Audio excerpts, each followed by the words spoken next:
মমিতা, এদিকে এসো। 1 তারিখে তুমি কোথায় গিয়েছিলে? কই, কোথাও যাইনি তো। সত্যিটা বলো, আমার কাছে লুকিয়ে লাভ নেই, আমি কিন্তু সব জেনে গিয়েছি। ও হ্যাঁ, মনে পড়েছে। তুমি তুমি প্লিজ রাগ করো না, আমি আমার এক্সের সাথে দেখা করতে গিয়েছিলাম।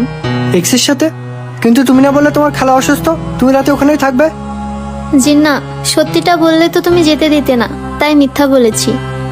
আর ওই দিন তোমার সাথে ঝগড়া হয়েছিল, তাই ভাবলাম ওর সাথে একটু কথা বলি, যদি মনটা একটু হালকা হয়। কথা বলেছো মেনে নিলাম, কিন্তু দেখা করতে কেন গিয়েছিলে? ও ওই দিন শহরে এসেছিল, তো বললো দেখা করি, তাই গিয়েছিলাম। তা কোথায় গিয়েছিলে? রেস্টুরেন্টে, আর কোথাও না। শুধু রেস্টুরেন্টে? হ্যাঁ, গিয়ে খাওয়া দাওয়া করেই চলে এসেছি, তুমি বিশ্বাস করো। আরে কি বিশ্বাস করব? তোমাকে তো আমি ওর সাথে কথা বলতে নিষেধ করেছিলাম। আর ভালো কথা, তুমি না ওকে ব্লক করেছো, ওর সাথে কথা বললে কি করে? আসলে তোমার সাথে ঝগড়া হওয়ার পর খুব খারাপ লাগছিল, তাই আনব্লক করে কথা বলেছি। মমিতা, তুমি কি করে পারলে ওর সাথে হোটেলে রাত কাটাতে? তুমি এসব কি বলছো? আমি তো শুধু ওর সাথে দেখা করেই চলে এসেছি। তাই তুমি হয়তো এগুলো ডিলিট করতে ভুলে গেছো মমিতা, এখন আর এসব বলে লাভ নেই। আসলে তেমন কিছু না, ও অনেকদিন পর আমাকে দেখার পর একটু ইমোশনাল হয়ে গিয়েছিল, তাই আর কি। মমিতা, যখন আমি এই মেসেজগুলো পড়েছিলাম না, আমার আত্মা কেঁপে উঠেছিল। আমি না বিশ্বাস করতে পারছিলাম না যে তুমি আমাকে এইভাবে ঠকাবে।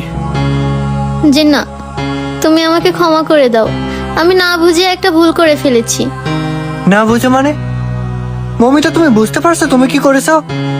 তোমার একটা ভুলে তুমি আমাদের সম্পর্কটা শেষ করে দিলে।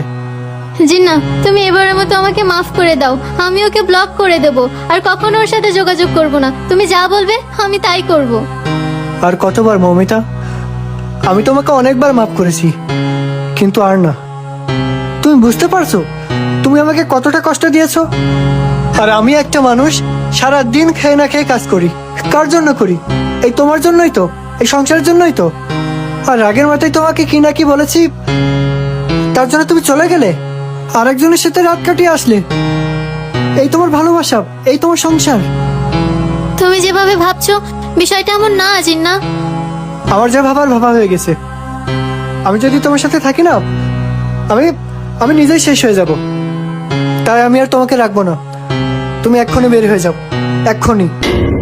জিন্না, তুমি আমার সাথে এমন করো না, আমি তোমার সাথে থাকতে চাই। তুই আমার সাথে থেকে কি করবি?